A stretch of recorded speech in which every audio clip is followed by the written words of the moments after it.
नमस्कार, मैं हूँ विनय और इस वक्त आप देख रहे हैं कि हमारे साथ हमारे एक खास मेहमान हैं जिनका नाम है गोपाल जी।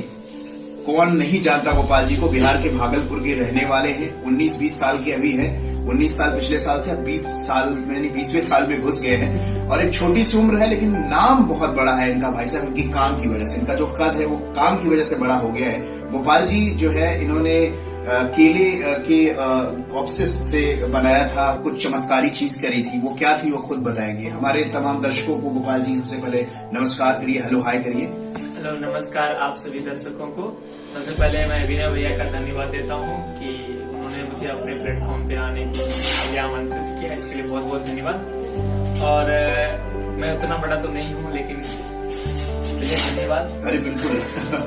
तो क्या हुआ था, मतलब ये शुरुआत कैसी हुई? भागलपुर के रहने वाले हो और एक मतलब नई चीज खोज करने का प्लान, ये सब दिमाग में आया कैसे यार? इसको चमत्कार कह सकते हैं, लेकिन साइंस में एक कहावत है, बहुत पुरानी कहावत है कि आवश्यकता ही आविष्कार की जरूरी होती है। कि जब तक आपको भूखने लगेगा तब तक आपको खाना आप ढूंढेंगे नहीं। उसी तरह हमारे साथ भी कुछ इंसिडेंट घटी, घटनाएं घटी, हाँ, जिसकी वजह से मुझे इस फील्ड में आना पड़ा और हमने कुछ करने की कोशिश की और लगातार प्रयासरत रहने की वजह से हमें एक दिन सफलता मिली। उसके बाद हम उसको आगे लेके आए और आज वो पूरी दुनिया में अपनी एक जगह बना चुका है। तो अभी जो जर्नी है, जैसे शुरुआत हुई, मतलब जब आपने स्टार्ट करा सबसे पहले तो आपने केले के ऑब्सेस से बिजली पैदा की थी, तो तब से लेकर अभी तक की जर्नी कैसी रही? मतलब कैसा लग रहा है, क्या लोगों का रिएक्शन था तब में और अब में, क्या फर्क है? देखिए, जर्नी तो एक संघर्षपूर्ण रही है और आगे भी रिसर्च का जो जर्नी होता है वो हमेशा संघर्षपूर्ण रहता है, क्योंकि इसमें आप एक के बाद एक अनुसंधान करते जाते हैं और एक के बाद आपको असफलताएं लगती जाती है, लेकिन अंत में आपको सफलताएं मिलती है। तो संघर्ष हमारा हमेशा से रहा है और अभी भी हम संघर्ष कर रहे हैं। लेकिन उस समय के संघर्ष और अभी के संघर्ष में बस अंतर है, बहुत सारा अंतर है, क्योंकि उस समय हमें इस फील्ड में आने के लिए हम प्रयासरत थे, लेकिन आज हम 5-7 साल से इस फील्ड में एक्सपीरियंस लेके काम कर रहे हैं। तो कई सारे अच्छे लोग भी मिले, कई सारे हमारे को बुरे नहीं कह सकते हैं, वो भी अच्छे लोग हैं जिन्होंने हमारे कामों को जो है सुधारने के लिए हमें प्रेरित किया और आगे जाने के लिए प्रेरित किया। तो ये गोपाल जी आगे क्या करना चाहते हैं, मतलब उनका क्या फ्यूचर प्लान क्या है? हाँ, बेसिकली हमारा जो फ्यूचर प्लान है वो ये है कि हम भारत देश में एक मल्टीनेशनल लैब बनाने की कोशिश कर रहे हैं, प्रयासरत हैं और संसाधन जुटाने की प्रयास कर रहे हैं, जिससे हमारे देश में हमारे जैसे जो बच्चे हैं उनकी मदद हो सके, उनकी हम हेल्प कर सके रिसर्च और इनोवेशन की फील्ड में, और उन्हें एक ऐसा प्लेटफॉर्म दे सके जहाँ पे जाने के बाद हमने जो संघर्ष किया है अपने जीवन में वो संघर्ष वो थोड़ा कम कर पाए। हम यही कोशिश करेंगे आगे चल के हम देश के। तमाम वीडियोस मैंने देखे सोशल मीडिया पर, यूट्यूब, फेसबुक, जहाँ पे नासा से रिलेटेड कुछ कहानियां भी बताई जा रही हैं आपको लेकर। क्या है, हमारे दर्शकों को बताइए। जी बिल्कुल सही बात है। हमारा एक इनोवेशन है जिसका नाम है गोपोनियम एलॉय, जो हमारी एक थ्योरी बेस्ड इनोवेशन है। तो हमने नासा को वो इनोवेशन सेंड करा था, जिसके बाद उनका रिप्लाई आया था कि वो हमारे साथ जो है इस प्रोजेक्ट के ऊपर काम करेंगे, लेकिन उनके लिए उनके कुछ टर्म्स एंड कंडीशन थे जो हम फुलफिल नहीं कर पा रहे थे, जिसकी वजह से हमारा कन्वर्सेशन वहीं रुक गया। और ये 2-3 साल पुरानी कहानी है। आगे भी हम इसके साथ काम करेंगे, लेकिन फिलहाल जो है वो अभी पेंडिंग है।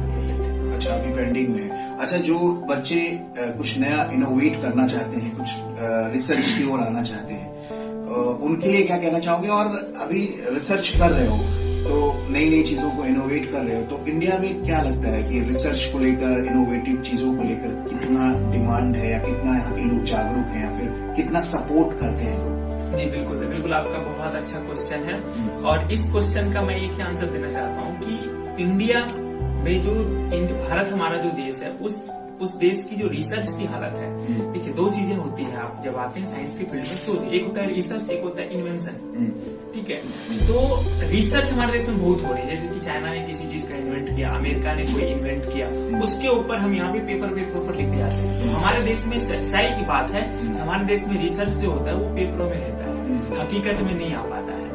ठीक है, जिसकी वजह से हमारे जैसे इनोवेटर्स को बहुत दिक्कतों का सामना करना पड़ता है, क्योंकि हमें हम काम करके जो दिखाते हैं वो लोग उनको एक्सेप्ट नहीं करते हैं, लेकिन हमारे काम का जो पेपर रहता है लोग उनको एक्सेप्ट करते हैं।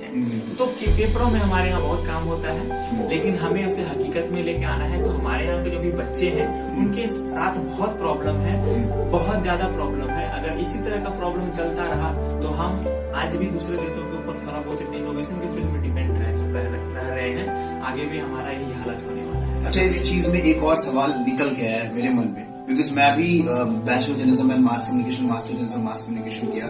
सो बहुत सारे बच्चे होते हैं वो नेट जेआरएफ की तैयारी करते हैं, कुछ ऐसे होते हैं रिसर्च फील्ड में आना चाहते हैं। तो रिसर्च को लेकर या एजुकेशन सिस्टम को लेकर क्या लगता है कि जो एक प्रणाली बना दी गई कि इसके दायरे में रहेंगे या इस लिमिटेशन में रहेंगे तभी वो बच्चे जा सकते हैं, मतलब ये जो सिस्टम बना हुआ है, ये जो एक दायरा बना हुआ है, क्या इसका रहना जरूरी है अभी?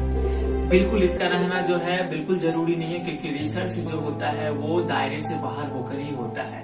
क्योंकि आप जब किसी चीज को बांध देंगे तो वो बाहर की चीजें सोच ही नहीं। आप कहते हैं, आइंस्टीन साहब ने कहा था think out of the box. तो हम तो उनके लिए एक बॉक्स बना रहे हैं ना कि ठीक है आपको, हाँ उस समय के जमाने में एक पैमाना बनाया गया था, क्योंकि उस समय रिसर्च नहीं होता था।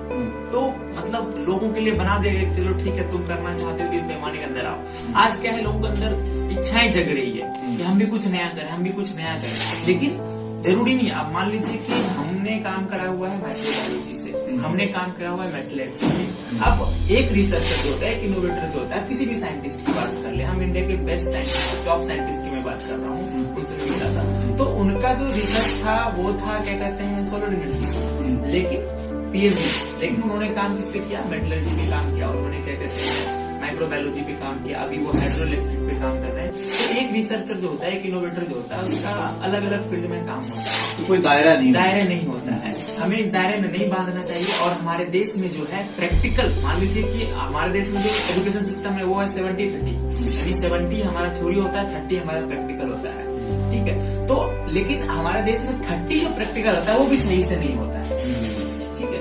आज हमारे 10वीं 12वीं के जो बच्चे होते हैं वो प्रैक्टिकल जब देने जाते हैं, इसकी कहानी आपको दर्शक है सबको पता है कि कैसे होती है। तो हमें कम से कम उन चीजों को ठीक कर देना चाहिए, अन्यथा तो दूसरे देशों में जैसे डेवलप्ड कंट्री है उनमें तो 70-30 का ये रेशियो है कि 70 प्रैक्टिकल होता है, 30 जो है वो थ्योरी होता है, ठीक है। लेकिन हमारे देश में जो उल्टा है, तो इसको कम से कम सही तरीके से करते हैं तो हमारे तरह जो बच्चे हैं वो बहुत सारे निकलते हैं। अच्छा, जो लोग साइंटिस्ट बनना चाहते हैं, जो इस फील्ड में आना चाहते हैं, जो बच्चे हैं, यंग जनरेशन है, उनके लिए क्या कहना चाहोगे? उनके लिए बस हम एक ही चीज कहना चाहेंगे, अगर आपके पास कोई प्रोजेक्ट हो, कोई इनोवेशन हो, आप डरिए मत कि ये दुनिया में कोई और कर रहा होगा या आपने कहीं देखा होगा तो वो हम नहीं कर सकते हैं, ठीक है। ऐसा डरना छोड़ दीजिए। और दूसरी बात है, हमारे देश में जो इनोवेशन दबता है उसका कारण एक, हम उनको सामने वाले को अपना प्रोजेक्ट बताएंगे तो वो कॉपी कर लेगा, वो सामने वाला हमारा जो है चोरी करके वो अपने नाम पे लेके चलाएगा। ऐसा नहीं होता है। आप इस 2 चीजों को काम करिए। आप अपने प्रोजेक्ट पे जिस पे भी काम कर रहे हैं, आप दूसरों को बताने से, सही आदमी को, ठीक है, ये जो आपका हेल्प कर सके उनको बताने से आप डरिए नहीं। और दूसरी है कि आप अगर जिस प्रोजेक्ट पे काम कर रहे हैं, हो सकता है दुनिया में कई सारे लोग उस प्रोजेक्ट पे काम कर रहे होंगे, तो ये जानकर आप उसको गिव अप मत करिए, उसको आगे लेके आइए। और हम आने वाले समय में एक प्लेटफॉर्म जनरेट करेंगे जहाँ पे आप उसको डाल सकते हैं। बाकी गवर्नमेंट की भी बहुत सारी नीतियां हैं जिससे आप उसको डाल सकते हैं। बाकी आप विनय सर को कमेंट कर सकते हैं, उनके साथ कनेक्ट कर सकते हैं, ये फिर हमारे साथ आपका कनेक्शन करवा देंगे, जिसके बाद हम आपकी प्रोजेक्ट को आगे ले जाने की कोशिश करेंगे। एक सबसे बड़ा सवाल ये है कि कोविड से पहले आपने रिसर्च किया, बनाना ऑब्सेस से आपने बिजली पैदा की, उसके बाद बहुत सारे लोगों ने आपसे मुलाकात करी, बहुत सारे इंटरव्यूज हुए। एक सवाल ये है कि कोविड के बाद से कितनी लाइफ आपकी बदली, कितने प्रोजेक्ट आपके चल रहे हैं, कितने बंद हो गए? बिल्कुल सही बात है। देखिए, ये जो आपदा आई, इसको हम आपदा कह सकते हैं, इसको ऑफिशियली अनाउंस भी करा गया है। ये जो आपदा आई, इस आपदा ने बहुत लोगों की जिंदगी बदली, क्योंकि ये अचानक आई है। इसका जो है हमारे लाइफ में प्लान ही नहीं था, जिसकी वजह से हम जो पिछले साल गवर्नमेंट के साथ जो प्रोजेक्ट कर रहे थे पिछले 3 साल से वो प्रोजेक्ट बंद हो गई, हमारे रिसर्च डिस्ट्रॉय हो गए, हमारा जो है पुराने का बहुत सारा इनोवेशन जो था वो ठप पड़ गया, क्योंकि लैब बंद था, आवागमन बंद था। उसके बाद जो है बहुत सारी प्रॉब्लम का सामना करना पड़ा, बहुत सारी दिक्कतें आई। हाँ, जिसकी वजह से हमारी जो फाइनेंशियल कंडीशन थी वो भी खराब हो गई धीरे धीरे। हाँ, लेकिन फिर भी हम कोशिश कर रहे हैं उठने का और आज प्रयासरत हैं। और हाँ, उस समय कई सारे ऑफर्स थे, तो कोई ऐसा आप ही की तरह थे कि चलो ठीक है, आगे इस तरह का कोई सिचुएशन हम लोगों को पता नहीं था, तो हम लोगों ने कहा कि चलो ठीक है, हम अपने देश के लिए, अपने समाज के लिए, अपने लोगों के लिए काम करेंगे।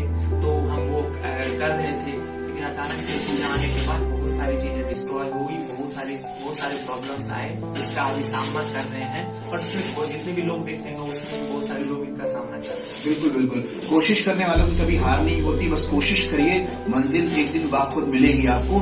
तो इसी उम्मीद के साथ आप सभी को धन्यवाद कहना चाहूंगा। हमारे वीडियो को आप देखे हैं तो उसको सब्सक्राइब करिए, हमारे चैनल को शेयर करिए, हमारे वीडियो को लाइक करिए और देखते रहिए हमें। और बाय बाय कहो, और क्या कहना चाहोगे दर्शकों? चलिए, बहुत बहुत धन्यवाद। चैनल को सब्सक्राइब कर दीजिएगा और जितना हो सके इस वीडियो को अपने लोगों तक पहुंचाने की कोशिश करिएगा कि किस तरह से हम इनोवेशंस कर सकते हैं, किस तरह से हम जो है अपनी इनोवेशन आगे लेके आ सकते हैं। धन्यवाद। हमारी खबरें सबसे पहले पाने के लिए फेसबुक पर हमारे पेज को फॉलो करें और यूट्यूब पर हमें सब्सक्राइब करें और देखते रहिए निगाहें इंडिया न्यूज, हर खबर पर पैनी नजर।